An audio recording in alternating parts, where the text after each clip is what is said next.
मुनिराज श्री चंद्रयश विजय जी महाराज साहेब, आपकी अस्वस्थता का जो समाचार हमें समाज जन और सारे श्रद्धालु गण को प्राप्त हुआ, इससे हमारे समाज और श्रद्धालुओं के अंदर एक चिंता का विषय बना। आपकी कुशल क्षेम के लिए सभी समाज जन और श्रद्धालुओं ने प्रार्थनाएं, नवकार का जाप इत्यादि सभी ने किया और अब वह सब आपका स्वास्थ्य कैसा है ये जानना चाहते हैं। आप अपने समाज और श्रद्धालुओं को एक संदेश आप दीजिए। आप उनके लिए क्या संदेश देना चाहेंगे?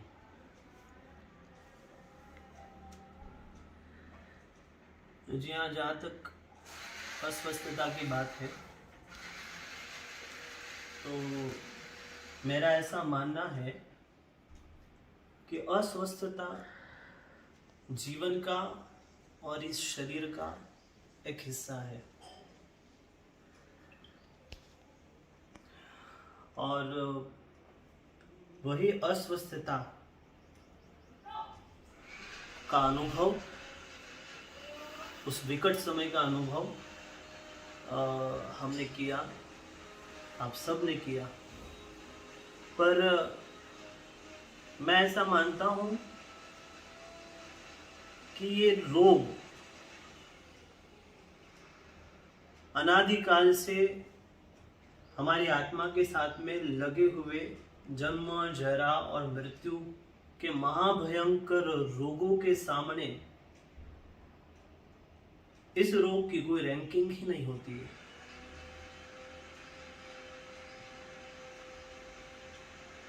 और मैं तो इसे रोग नहीं मानता, मैं इसे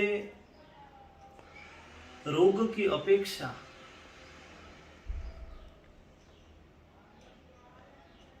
मेरे आरोग्य में आई हुई एक बाधा मानता हूं, स्वस्थता में आया हुआ एक अंतराय मानता हूं, क्योंकि इन रोग और अंतराय में भी हमें आत्मविश्वास और मानसिक रूप से बल प्रदान करते हैं हमारे देव और गुरु, जो कि हमेशा हमारे साथ में रहते हैं। उनकी ही कृपा से हमें इन सब से लड़ने की शक्ति मिलती है। उनकी कृपा है तो आप मानसिक रूप से मजबूत हैं, तो कोई भी असाध्य रोग हो या आरोग्य में बाधा, वह आपको अधिक विचलित नहीं कर सकती। और यदि अगर आपका आयुष्य शेष है, आपका पुण्य प्रबल है, तो सारी सुविधाएं और उचित उपचार समय पर मिल ही जाता है।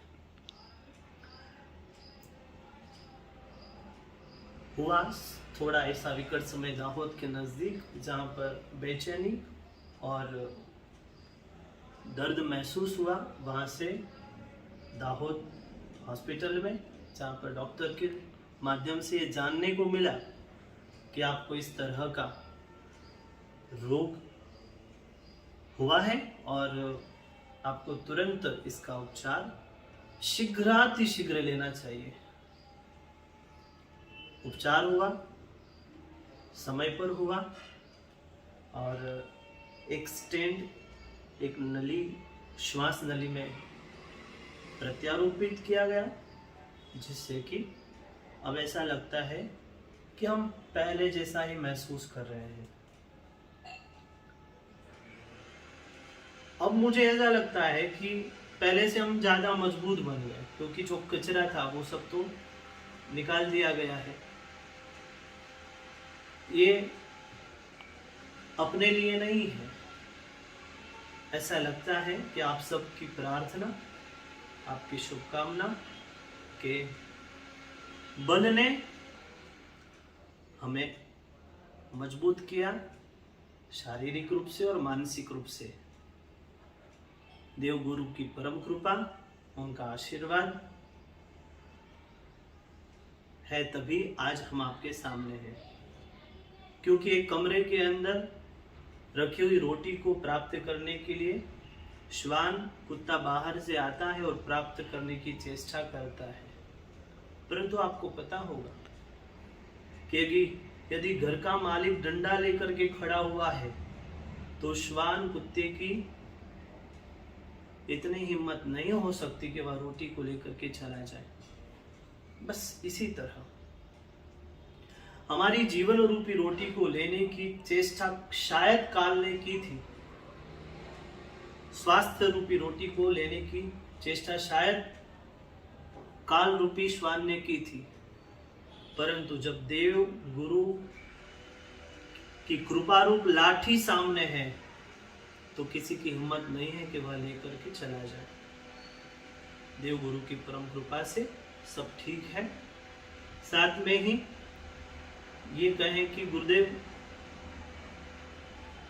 राजेंद्र सुरेश्वर जी महाराजा साहेब, गुरुदेव श्री हेमेंद्र सुरेश्वर जी महाराजा साहेब की परम कृपा साथ में है तो कोई अतिशयोक्ति नहीं, वो हमें महसूस भी होती है।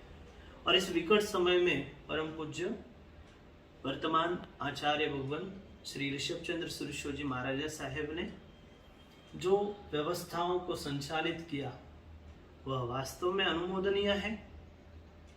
श्री आदिनाथ राजेंद्र जैन श्वेतांबर पेढ़ी मोहनखेड़ा तीर्थ ट्रस्ट मंडल ने अपने कर्तव्य का श्रेष्ठ निर्वहन किया और ये इस बात से हम आश्वस्त भी हुए कि आज तो माध्यम शायद मैं आपके सामने हूं, परंतु भविष्य में यदि अपने त्रिस्तुतिक जैन संघ के श्रमणी भगवंत के आरोग्य का विषय होगा तो मोहनखेड़ा तीर्थ सबसे पहले उनके लिए संबल रूप खड़ा होगा, इतना हमको आत्मविश्वास है।